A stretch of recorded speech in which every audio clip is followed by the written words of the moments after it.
Hello everyone, welcome back to my channel. I hope you are doing well. I pray for you all. God give you a long life and you will live always happily there. Please like and share this video and also subscribe my YouTube channel. I have a request to you all. Watch this video till end for supporting me. So let's start our information. These are some updates on Dinar. Before starting the video, I have to tell you something. Go to google.com and search dinaropinions.com and open this site. Here you can see the latest news, Dinar opinions, and Dinar Guru updates on a single page. So visit this site for more information. No, there is no in-country out-country. It's the same everywhere. Article: The Central Bank of Iraq reveals the mechanism for ending the electronic platform. Quote, during the year 2024 and until now, 95% of the transfer process from the electronic platform to the correspondent banking mechanism directly between it and Iraqi banks has been achieved, which means that only about 5% of it remains, which will be transferred before the end of this year. We should all be very clear about what is transpiring before our eyes with Iraq's reforms. We are seeing the end results with a mere 5% left to complete. So they already achieved what they were working on in the past. They are ready for completion to the best of my understanding now. Not later. Wow. Have you ever wondered how financial strategies can shape a nation's economy? Is there more to currency reforms than what meets the eye? Today we're diving into the intriguing world of monetary policy, specifically focusing on the recent statements made by al-Sudani's advisor. These comments hint at the controversial topic of removing 3 zeros from the currency. But is this really as straightforward as it sounds? Could this be a mere distraction, a sleight of hand to keep investors guessing? Let's unpack this together and explore the implications. Firstly, let's address the elephant in the room. Why is removing zeros from a currency even a topic of discussion? This idea often pops up in countries facing severe inflation. Think about what happened in Zimbabwe or Venezuela. In those cases, removing zeros was seen as a way to restore confidence in a struggling currency. However, al-Sudani's advisor recently ruled out this option for Iraq. This begs the question, why are the officials so adamant against this reform? The advisor states there are 2 conditions to achieve any kind of monetary reform. But what are these conditions? Unfortunately, we don't have a clear step-by-step from the advisor on what these entail. Yet, it's crucial to dig deeper into the context behind these statements. Could this resistance indicate a more profound issue at play? When financial leaders roll out potential reforms, it's not uncommon for them to employ diversion tactics. Think of it as a magician distracting the audience to make the trick look seamless. By ruling out removing 3 zeros, the advisor might be aiming to stabilize the market. It's a tactic seen before in countries like China and Kuwait. Let's delve into this a bit more. In China, during significant economic reforms, officials often issued statements that seemed contradictory. This created uncertainty, keeping speculators on their toes.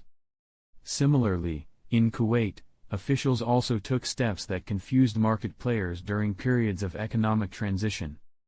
The goal was simple: to deter speculation and maintain control over the currency's value. So, could this be what al-Sudani's team is trying to achieve? It's certainly a logical conclusion. Now, let's break down the notion of disinformation.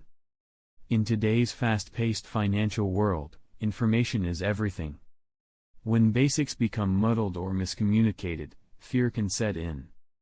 Investors react, and oftentimes, worried reactions lead to market volatility. Al-Sudani's advisor might be keenly aware of this. By creating concern or confusion around the idea of removing zeros from the currency, officials may be attempting to mitigate speculation. Speculators thrive on clarity. If the path ahead seems blurred, they hesitate, which can protect a nation's financial structure. However, keeping the public in the dark can also have consequences. It can erode trust in financial institutions and the government itself. When people don't feel secure about their currency, they may pull out their savings, leading to further market instability. We need to reflect on whether this kind of strategic messaging is a wise move in the long term. Now let's compare this with an example. Imagine a game of poker. If you're bluffing and successfully misleading your opponents, you can win the pot. But if the players call your bluff, your reputation, and your money take a hit. Similarly, if Al-Sudani's team overuses these diversion tactics without solid backing, they risk losing public trust. Moving forward, let's talk about the current state of Iraq's economy. The nation is coming off a turbulent history marked by conflict and economic strains. Inflation has been a nasty beast to tackle. In the backdrop of these challenges, economic stability is paramount for long-term recovery. So, while it seems like a smart move to rule out drastic measures, one must wonder if it aligns with the best interests of the general public. Here's where public perception plays a crucial role. Imagine a family budgeting for their future with rising prices looming over their heads. They want stability, they crave security for their savings. When officials speak in riddles, it only fuels anxiety. Communicating with transparency could encourage public confidence. After all, economic policies directly affect every citizen's life, from the poorest to the wealthiest. It raises an interesting point: how will the public respond to this continued uncertainty? Will they rally behind the advisors and their strategy or maintain skepticism? This is crucial to consider as we inch closer to understanding the broader picture in Iraqi economics. Let's shift gears for a moment. How can the Iraqi government effectively communicate their plans moving forward? Engaging with the public through educational campaigns might help.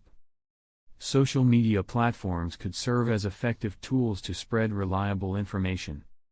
Regular updates and clear dialogues can keep people informed without unnecessary stress or confusion.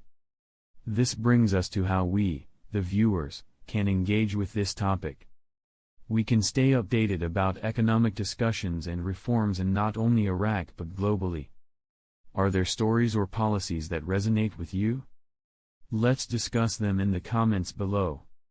In conclusion, while Al-Sudani's advisors' statements might initially appear to deter change, they open up a broader discussion on the strategy, transparency, and trust in governmental communication. Could this be a tactical move to keep speculators at bay, or is it simply a way to avoid panic in uncertain times? In the world of currency and economic health, every decision counts. Don't forget to like this video if you found our discussion valuable. Share it with your friends and family who might be interested in understanding the complexities of monetary policy. And make sure to subscribe for more insights on current events and economic discussions. Let's keep the conversation going in the comments. What are your thoughts? Thanks for watching.